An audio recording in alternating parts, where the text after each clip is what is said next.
Hi guys, I'm actually just cleaning up the table from finishing the Pisces reading. The door in the room that I'm in was closed, and in the background during the extended, all these little kids outside are just screaming and laughing and having a good time.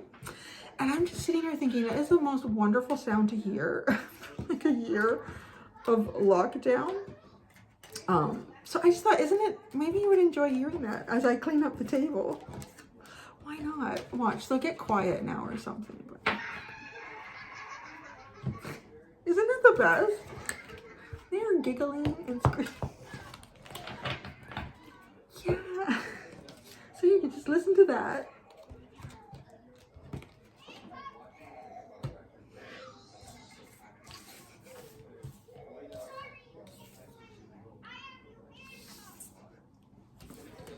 That's all. That's all I wanted to do.